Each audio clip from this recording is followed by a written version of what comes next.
Hey everybody, it's Phil Bruce here, and today I want to talk about nutrition when it comes to body confidence and body positivity.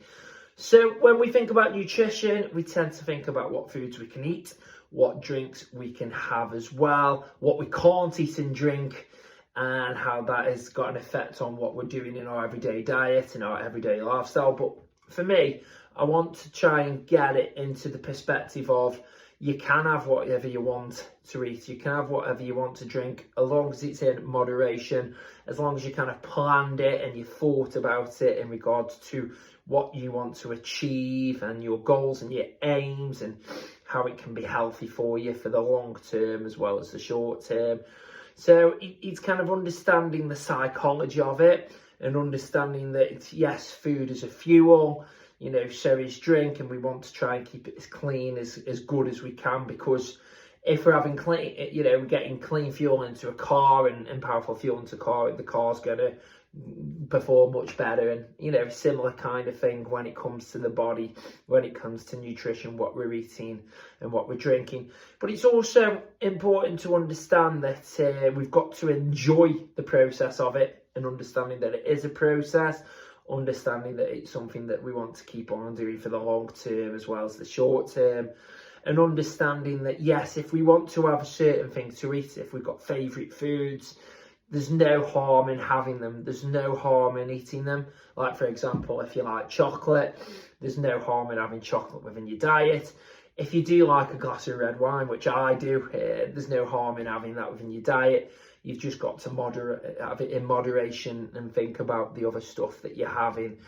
It's kind of having that relationship as well with the body positivity and body confidence, that by having those foods that we do eat and drink, those foods and drinks that we do like to have, you feel better for it. You feel more energized. You feel like mentally, you feel a bit clearer as well. You're not putting so much pressure on yourself.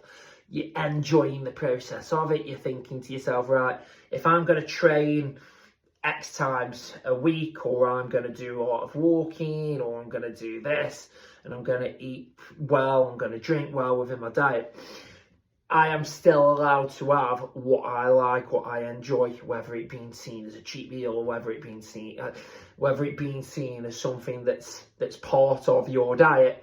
And it's trying to get away from that perception of cheat meal, because it's understanding that it's a whole procedure, it's a whole process. And within, I know, for example, if you're trying to eat 2,500 calories, you can understand that some of those calories you can have with foods that aren't traditionally seen as clean, or aren't seen as the healthiest in the world. But if you're getting a small percentage of that within those, and having the rest of your percentages through good foods, good drinks, there's no harm in it at all. And if you're keeping to around the target calories, it'll keep you motivated to do it. It'll keep you wanting to keep on performing, to keep on getting a good diet within your system as well. So there's no harm in it. So what do we tend to look at? We tend to look at eating 80% or drinking 80% of our diet cleanly, and then having up to 20% having what we want. So, there is quite a bit to play with there in regards to what you can have. So let's go through the example of somebody that's getting in 2,000 calories, just to make it simple. So within the 2,000 calories, they can have 1,600 calories of that day eating clean, eating good quality food, drinking good quality drinks as well, getting plenty of water in. But then they've got up to 400 calories to enjoy what they want to have. So it could be, a bite of chocolate or some crisps, or it could be a bit of ice cream, could be a glass of wine.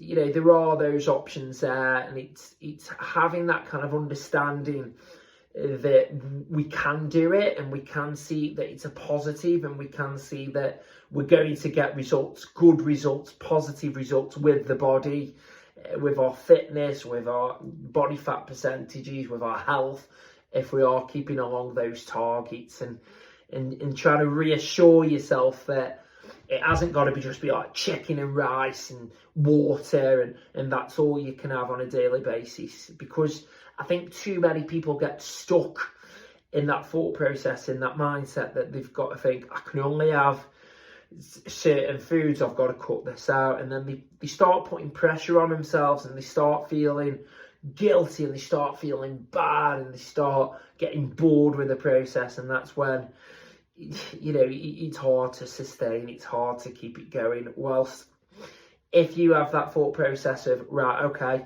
for the majority I'm going to eat me fruits, me vegetables, I'm going to get lean sources of protein, I'm going to get some good carbohydrates in there, it's nice to think that within the rest or the remaining calories, you can have something that you want, you can have something that you enjoy, and you feel like it's a bit of a reward or a bit of a way to keep that your nutrition going and to keep it strong. So that is a nice way to look at it as well.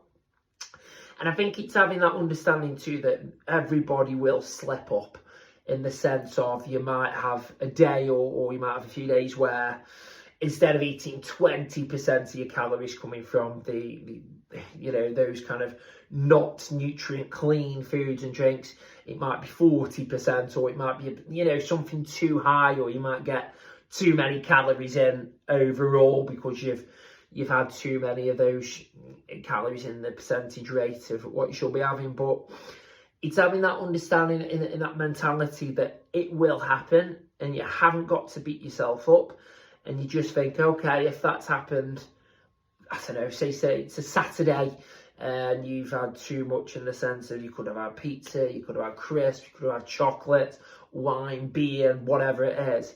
You've then just got to think, right, okay, I've enjoyed the Saturday, right, we're going to go again on the Sunday. We're just going to neaten it up. We're going to get back on track, because just 1 or 2 days of eating bad won't affect you as much as you think it will. It won't like put your goals right backwards, and it won't kind of destroy what you're doing, as long as you get on that kind of straight and narrow again, as long as you get back on track with your goals, with your aims, and in the way that you want to do it. And there's ways that you can make it a little bit easier for yourself. So you could meal prep, you know, prepare some meals in advance. You could write down what you're having on a certain day. You could make your notes. You could weigh your foods up if you want to go down that road as well, so you know how many calories you're having. You could also think about trying new things. You know, you might want to make something yourself, so you could set yourself a challenge to make something and use natural ingredients and clean ingredients that way. Trying different foods is a good one, rather than sticking just with some foods. You know, it could be nice to try things, see if you like different foods, see if you don't like different foods, so you've got more kind of scope to look at. You know, it could be a good thing to reflect as well. So at the end of each day, you could think, okay, today I felt like I've ate well because X, Y, Z, or today I felt like I've struggled because of X, Y, Z. And I think the final thing just to touch on here when it comes to that body positivity and that confidence with nutrition is it's listening to how your body feels as well. Because if you feel like you're lacking energy, if you feel like you're stressed out because of your diet, because of your patterns, your nutrition, if you feel like you're not motivated, then it's important to listen to that and to understand it and to think, what can I do to change that?